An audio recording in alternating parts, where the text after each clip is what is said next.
समान ज्ञान गुण सागर, जय कपीस तिहु लोक उजागर। कालदेव,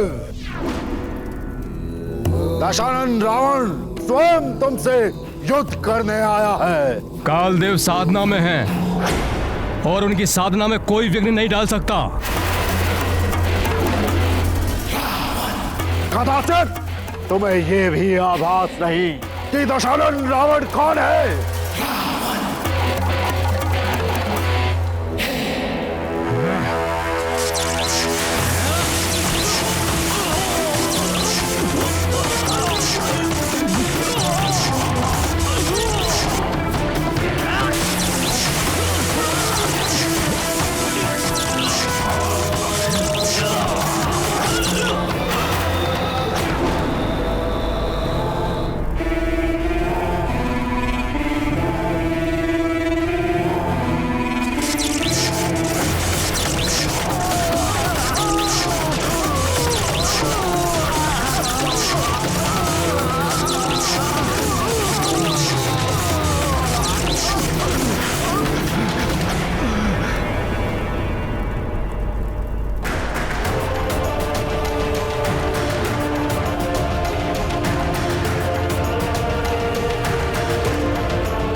क्या चाहते हो? मृत्यु की देवी को, लंकेश दशानन का अभिवादन। मृत्यु से पहले मृत्यु देवी के दर्शन? सौभाग्य है मेरा। जिसे तुम अपना सौभाग्य समझ रहे हो वो तुम्हारा दुर्भाग्य है। यदि अपना कल्याण चाहते हो तो लंका लौट जाओ लंकेश। जिस उद्देश्य से यहाँ आया हूँ उसकी पूर्ति करे बिना मैं लंका वापस नहीं जाऊंगा। मृत्यु की देवी, मुझे मेरा बाण चाहिए, मृत्यु का बाण। इसके लिए तुम्हें मेरे हाथों अकाल मरना होगा।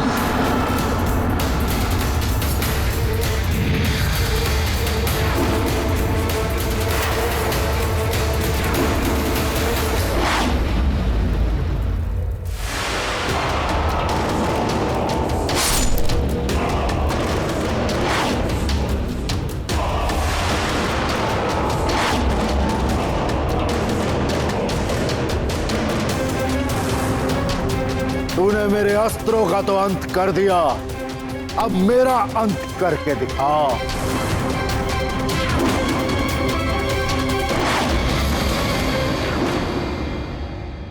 तुम्हारी मनोकामना मैं अभी पूर्ण किए देती हूँ।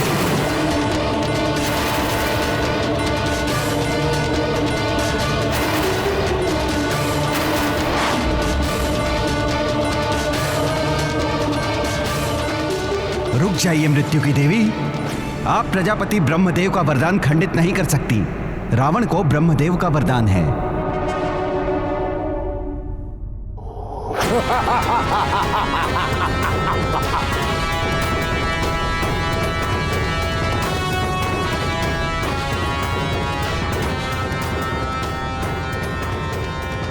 तुम अपना कार्य तो पूर्ण ना कर सकें मृत्यु की देवी, परंतु मेरा कार्य तो पूरा करो। मेरा बाण दो।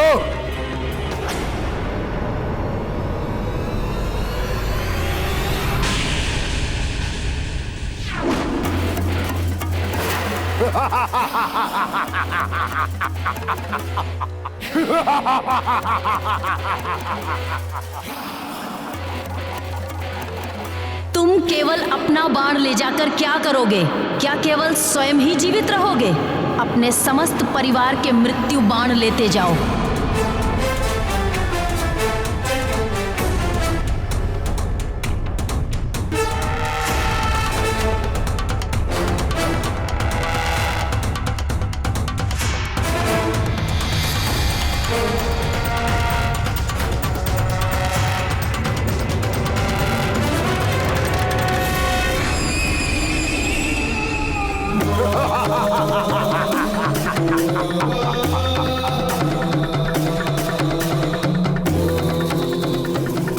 किंतु उस नारायण के नर के अवतार का क्या करोगे जो तुम्हारे अंत के लिए अवतरित हुए हैं?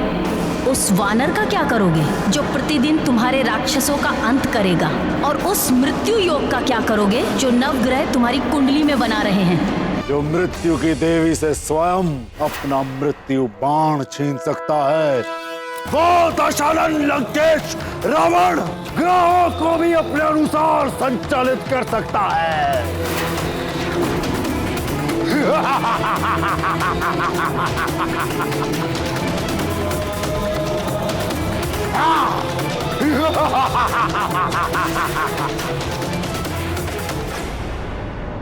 स्वामी, लंकेश अनर्थ करने पर तुला है।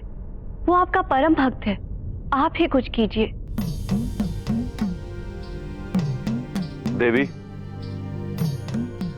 लंकेश जो कर रहा है उससे उसके पापों का ही घड़ा भर रहा है। किंतु स्वामी, उसके इस कृत्य से जगत में उथल पुथल मच सकती है।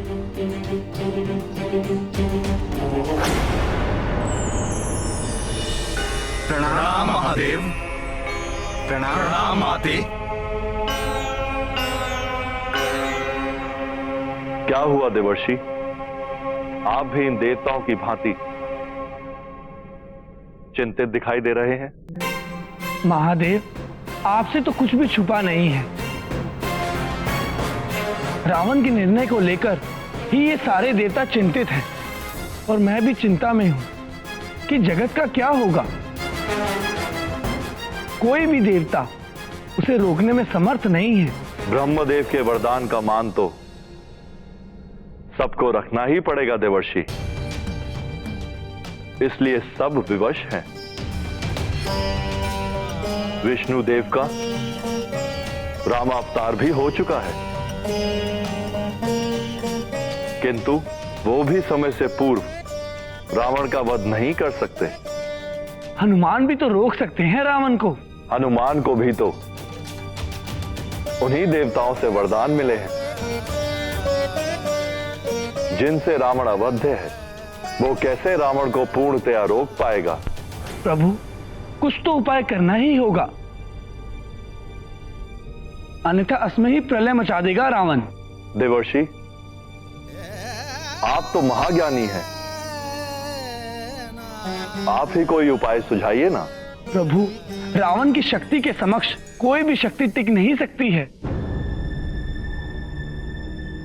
मुझे तो कुछ समझ में नहीं आ रहा है। देवर्षि, आप स्वर्ग ज्ञानी हैं, किंतु मेरे मुख से सुनने की इच्छा है तो सुनिए। आदि शक्ति, महाशक्ति, सबसे बड़ी शक्ति वो है जो सृजन करती है। जगत को प्रलय से बचाने के लिए हनुमान को देवियों के वरदानों की आवश्यकता है।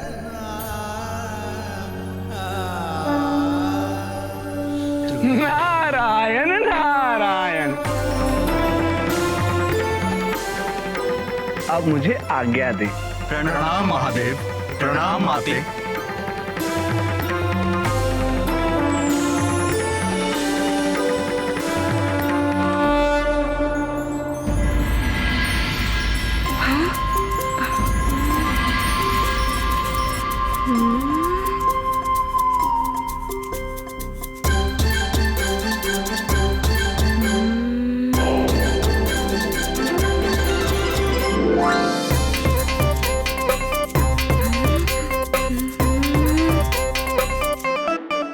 सखा, मुझे बहुत भूख लगी है और यहाँ पर कोई भी नहीं है। चलो हम ही देखते हैं कि कोई फल या मिष्ठान है भी या नहीं।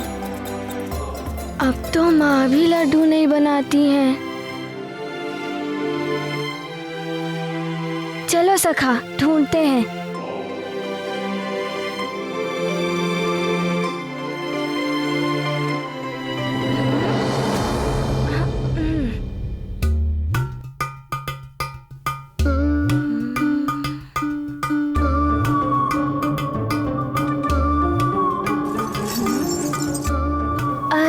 सखा, इसे तो पकाकर खाते हैं। कोई फल या मिष्ठान हो तो ढूंढो।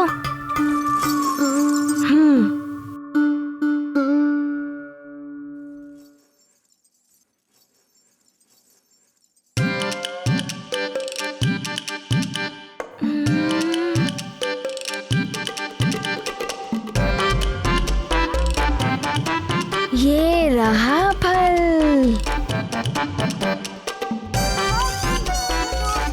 अरे सखा, तुम रहने दो, मुझे फल मिल गया है।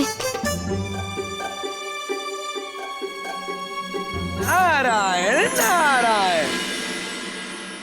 प्रणाम देवर्षि। भूख अभी तक शांत नहीं हुई है हनुमान। भूख तो प्रतिदिन लगती है ना। मैं कोई उपाय बताऊं? वो महाफल, आकाश फल। नहीं नहीं, आप तो रहने ही दीजिए। आपके उपाय ने कैसा उथल पुथल मचाया था, अनुभव कर चुका हूँ, है ना सखा? किंतु हनुमान, ये भूल गए कि उसी उपाय ने तुम्हें कितने वरदान दिलाए। अंत भला सो सब भला।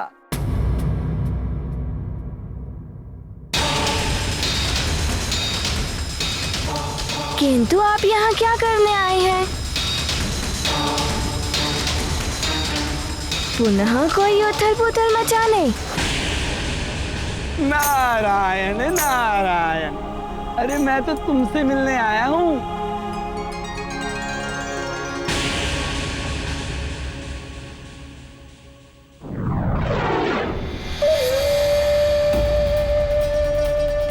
ये नारद यहाँ क्या कर रहा है? ये अपने दिव्य चक्षुओं से मुझे पहचान सकता है। हनुमान, देवऋषि आप? पिताश्री प्रणाम। प्रणाम देवऋषि। नारायण नारायण। आनंद सदैव बना रहे केसरी जी। आप अकस्मात आए हैं तो हमारे सभा कक्ष को भी अपने शुद्ध कर चरणों से पवित्र कीजिए। अवश्य अवश्य। नारायण नारायण। आइए देवऋषि।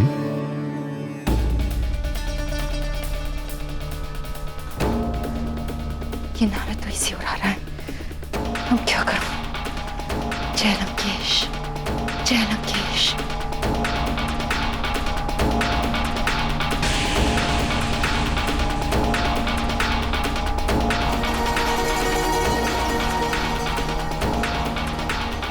नारायण नारायण।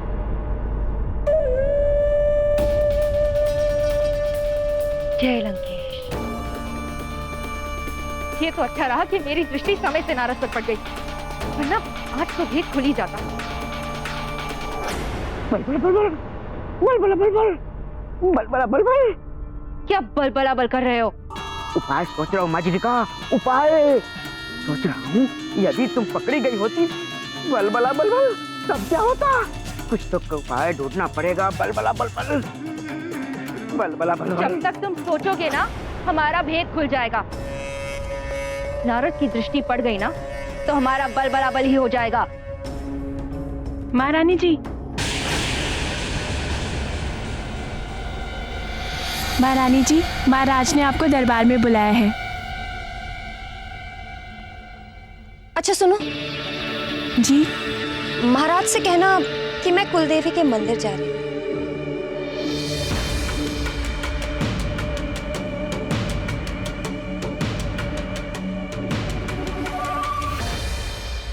बलबला बलबल बलबला बलबल। नारायण नारायण। महाराज की जय हो। महाराज, महारानी कुलदेवी के मंदिर गई हैं। अच्छा ठीक है। अच्छा है। कुलदेवी की कृपा से तो सब मंगल ही मंगल होता है। केसरी जी, आपके सुमेरु राज्य की सुख शांति से ही सबकी शांति जुड़ी हुई है। अर्थात?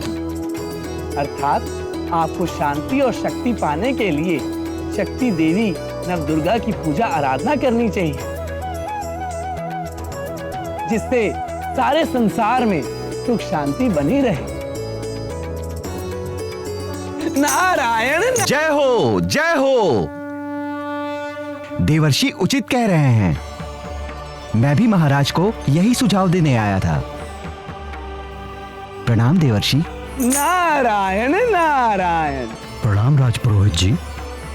सदा सुखी रहे महाराज। प्रणाम राजपुरोहित जी। कल्याण हो।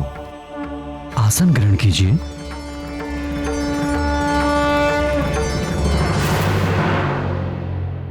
राजपुरोहित जी, दुर्गा जी के बारे में तो सुना है, किंतु ये नौ दुर्गा जी कौन है? ये देवी दुर्गा जी के ही 9 कल्याणकारी रूप हैं। पुरोहित जी, तब तो आप मुझे विस्तार से बताइए ना नव दुर्गा जी के बारे में। हनुमान, जब यहाँ दिव्य ज्ञान संपन्न देवर्षि स्वयं उपस्थित हैं, तो इनसे अधिक कौन बता पाएगा नौ दुर्गा के बारे में? नारायण नारायण। देवर्षि, तो आप ही बताइए ना मुझे नव दुर्गा जी के बारे में। नारायण नारायण। हाँ देवर्षि जी, हमें भी नवदुर्गा की महिमा के विषय में बताकर कृतार्थ करें। हनुमान को ये जानना और देवी की आराधना करनी चाहिए। रावण ने अवश्य ही उत्पात मचाना शुरू कर दिया होगा। अच्छा हनुमान, जैसी प्रभु की इच्छा। नारायण नारायण।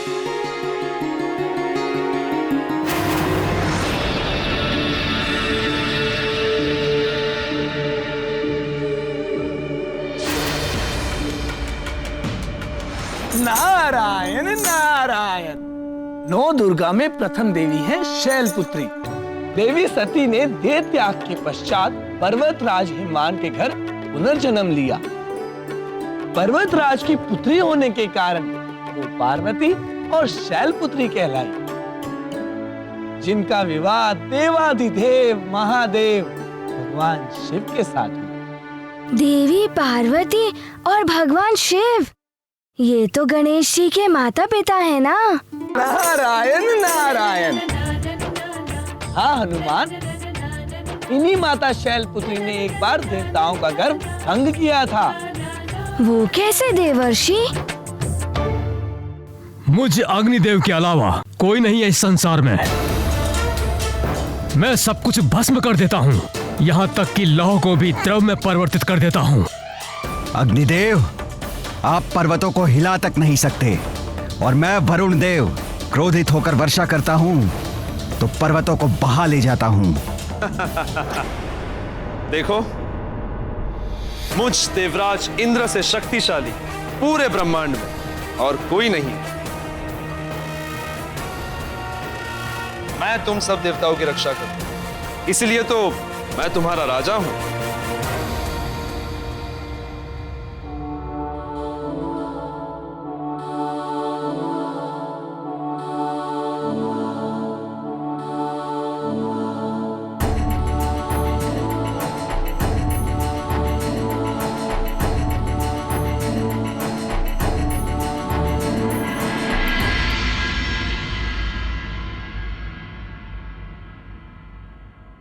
सुनिए, आप में से कोई इस लकड़ी को उठा के मुझे दे सकता है? हाँ हाँ, मैं उठा देता हूँ।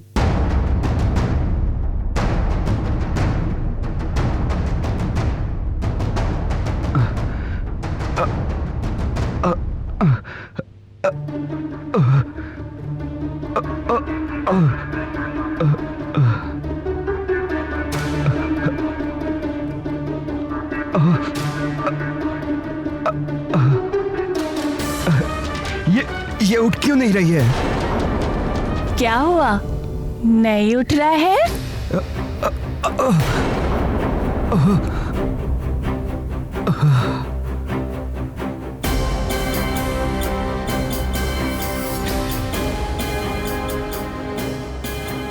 अब आप ही उठा दीजिए।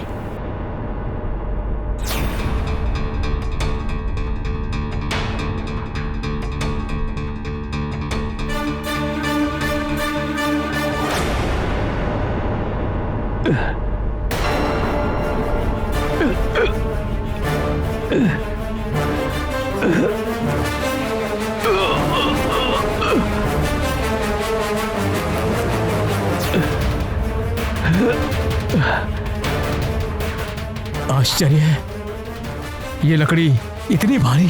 भारी कहाँ है पुत्र, मैं तो सिर पर लिए जा रही हूँ।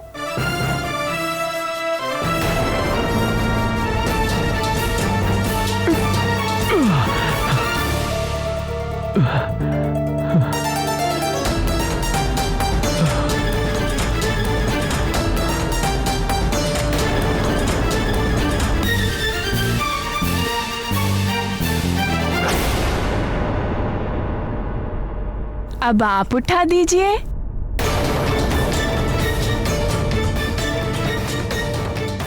हाँ हाँ अवश्य, इसमें कौन सी बड़ी बात।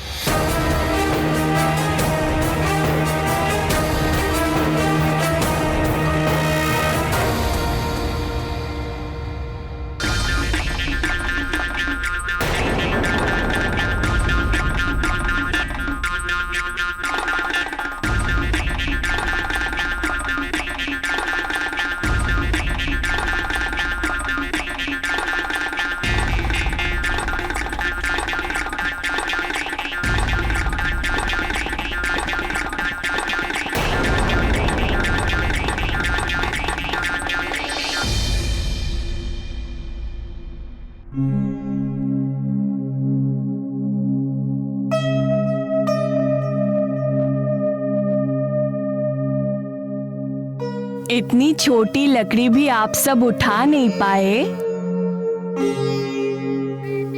और बातें तो बहुत बड़ी बड़ी कर रहे थे।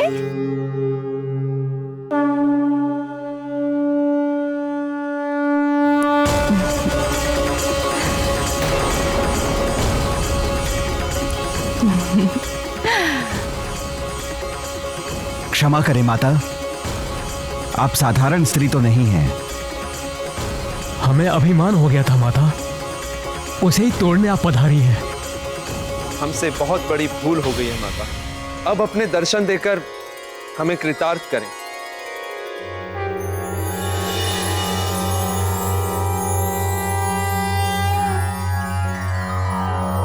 वंदे वांछित लाभाय चंद्रार्ध तुम्हारा कल्याण हो देवो।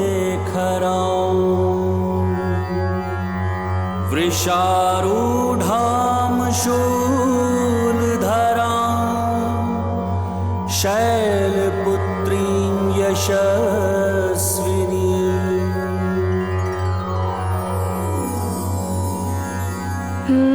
देवर्षि, मैं सब समझ गया।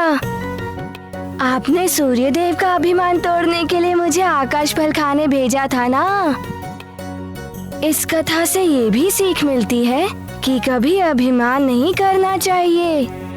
नारायण नारायण। हाँ हनुमान, अब द्वितीय दुर्गा की कथा सुनो। इनका नाम ब्रह्मचारिणी है।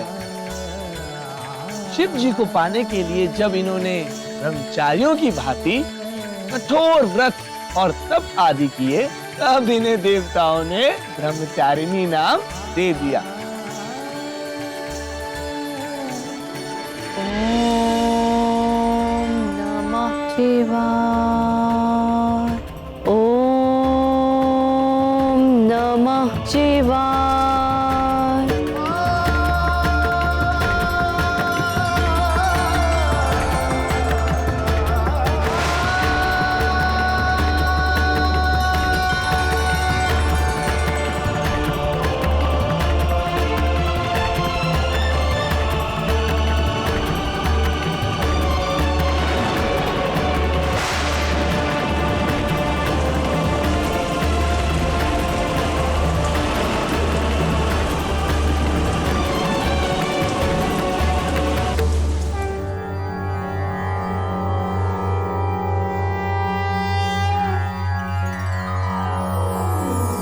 दधाना कर पद्माभ्यां अक्षमालाकमण्डलू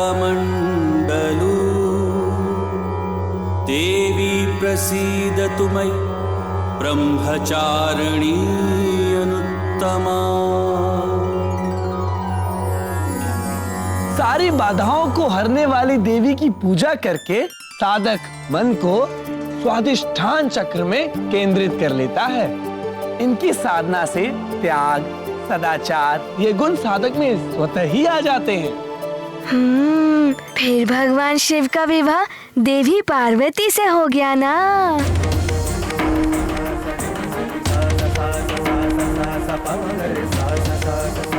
यदि मन में एक लक्ष्य बना लिया तो उसके लिए सतत प्रयास करने पर वो लक्ष्य प्राप्त हो ही जाता है। नारायण नारायण, सत्य है हनुमान।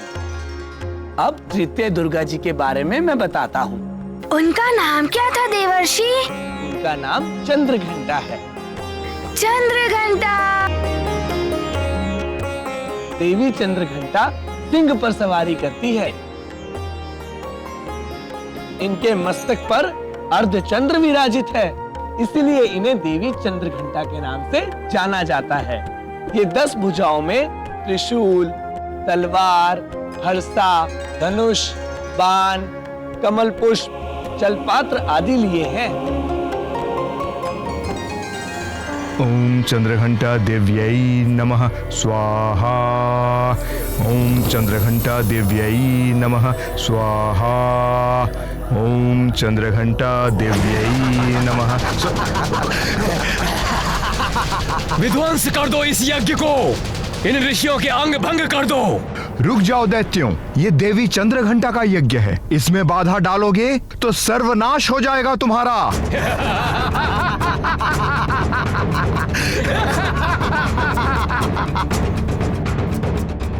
कौन करेगा सर्वनाश? तुम्हारी चंद्रघंटा देवी है। ध्वंस कर दो इस यज्ञ वेदी को।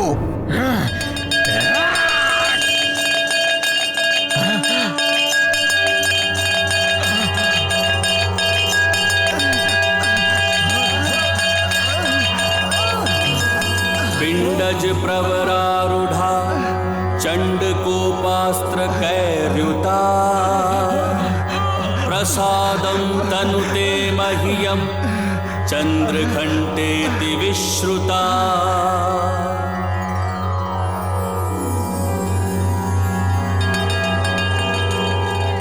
हाँ, ऐसी ध्वनि से असुरों का अंत होता है ना देवर्षि? मैंने भी डमरू की ध्वनि से उस चक्रासुर का अंत किया था। अच्छा ये बताओ पुत्र हनुमान, इस कथा से तुम्हें क्या सीखने को मिला? इससे ये ज्ञात होता है कि घंटे, डमरू, शंख आदि की ध्वनियाँ पवित्र होती हैं। ये आसुरी शक्तियों का नाश कर देती हैं तथा लोगों के कल्याण के लिए सदैव युद्ध के लिए तत्पर रहना चाहिए। देवी चंद्रघंटा की कृपा से साधक का मन मणिपुर चक्र में प्रवेश करता है।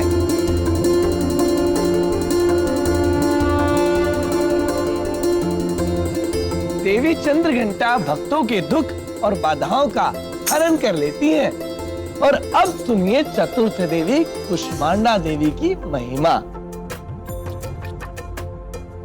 जब सृष्टि नहीं हुई थी, ये संसार नहीं था, तब देवी कुष्मांडा प्रकट हुई थी।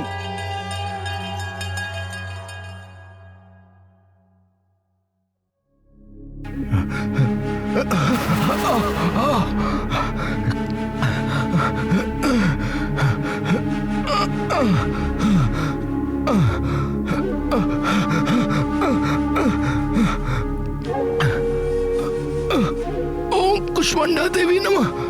ओम कुष्मांडा देव्यै नमः।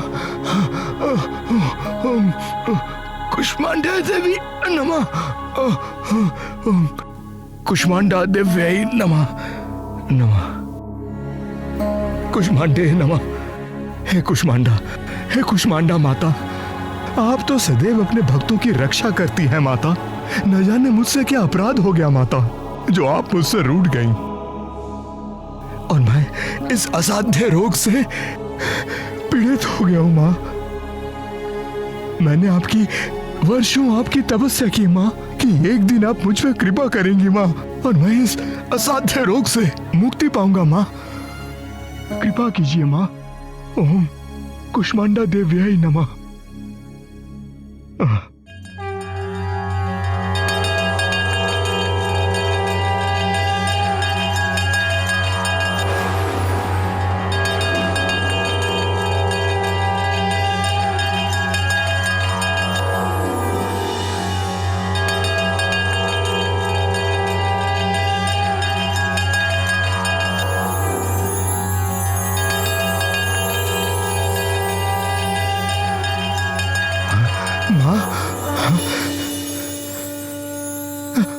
माता, आपको कोटि कोटि नमन।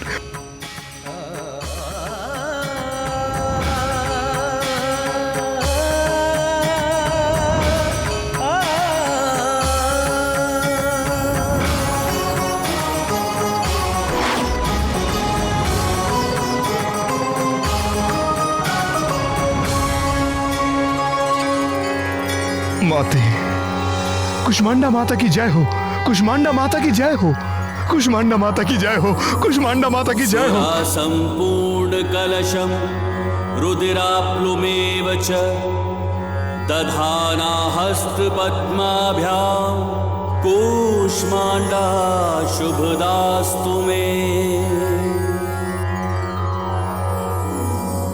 कुष्मांडा देवी की कृपा से साधक का मन अनाहत चक्र में प्रवेश करता है, और अब देवी के पंचम कल्याणकारी रूप स्कंद माता की व्याख्या करूंगा। स्कंद माता अपने भक्तों के दुख दूर करने के लिए सदैव तत्पर रहती है।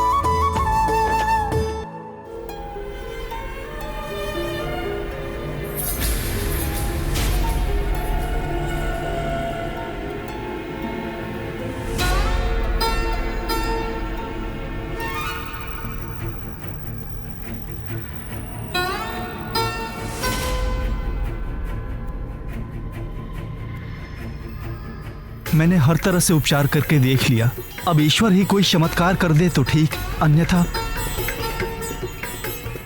अपने पुत्र का ध्यान रखिए। हे भगवान, हे स्कंद माता, कितनी बरसों मैंने आपका तप किया, तब जाकर मेरी गोद हरी हुई। यदि मेरे पुत्र को कुछ हो गया तो मैं भी यहीं बैठे बैठे अपने प्राण त्याग दूंगी माता।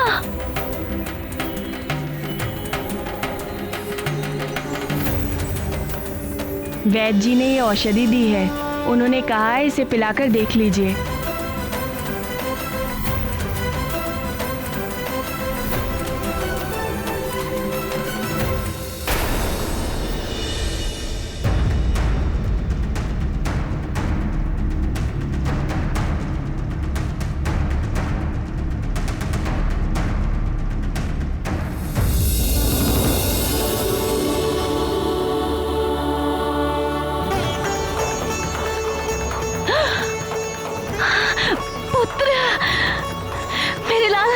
स्वस्थ हो गए।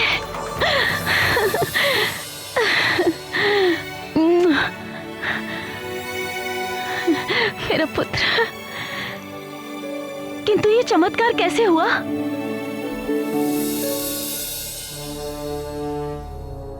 वो माता जी कहाँ गई? माता जी एक औषधि लेकर आई थी, कह रही थी वैद्य जी ने भेजा है। किंतु वैद्य जी ने तो कहा था कोई उपचार नहीं है। तब वो माता तो स्वयं माता जी आई थी, स्कंद माता।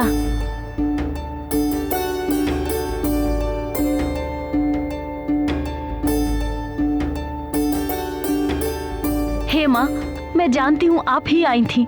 दर्शन दीजिए माँ। दर्शन दीजिए माँ। दर्शन दीजिए माँ। दर्शन दीजिए।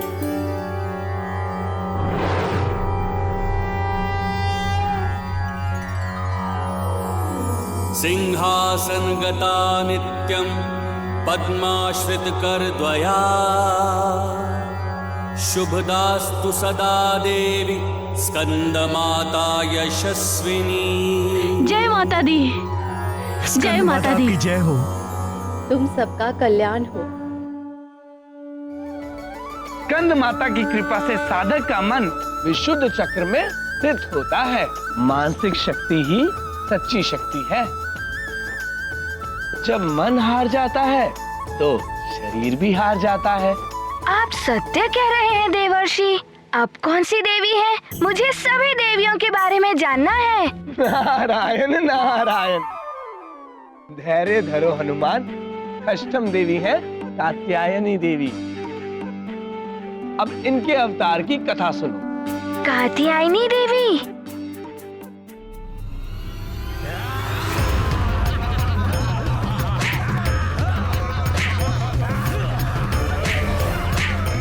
मूर्ख साधुओं, बंद करो ये सब। महिषासुर के क्षेत्र में कोई भी पूजा अर्चना नहीं होगी देवी देवताओं की। तुम्हारे देवता हम हैं। मारो।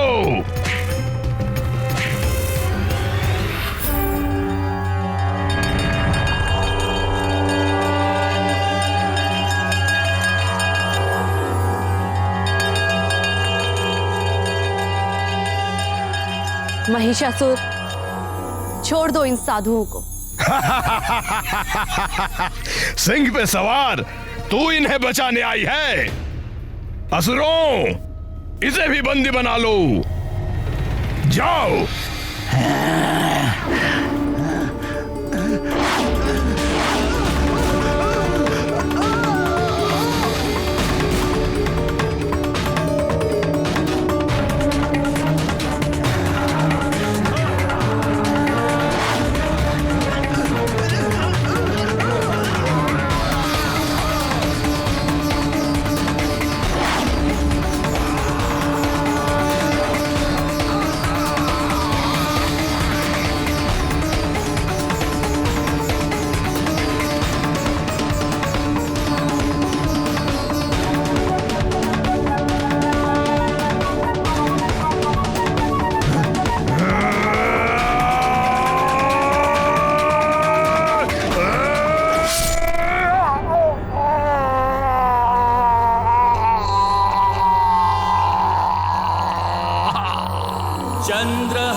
चंद्रहासोज्ज्वलकरा शार्दूलवर वाहना कात्यायनी शुभं दध्या देवी दानवघातिनी।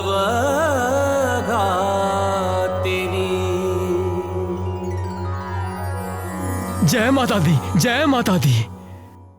अरे वाह, शक्ति स्वरूपा देवी ने असुरों का अंत किया। इससे यही सीख मिलती है, लोगों का कल्याण ही धर्म है।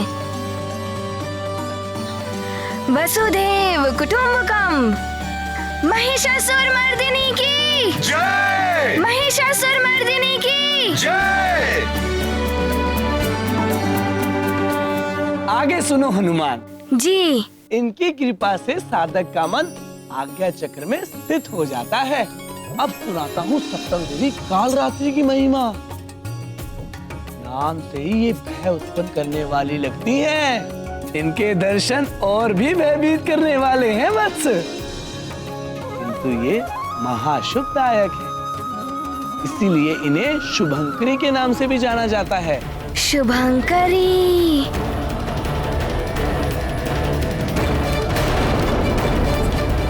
इनकी कृपा से साधक का मन क्षत्रेश्वर चक्र में स्थित होता है। इनकी सवारी गर्तभ है। इनके नाम स्मरण मात्र से भूत प्रेत आदि बाधाएं नष्ट हो जाती हैं।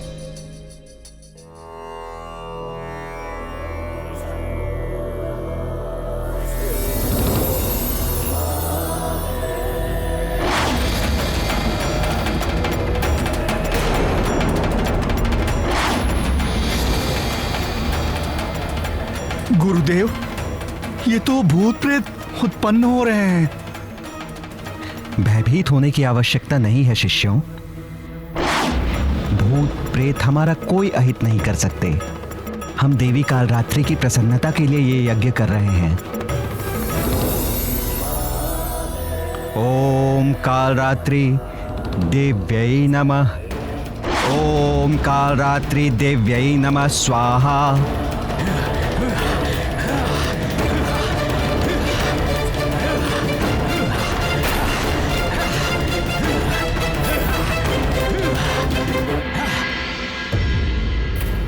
हे मां कालरात्रि, रक्षा कीजिए।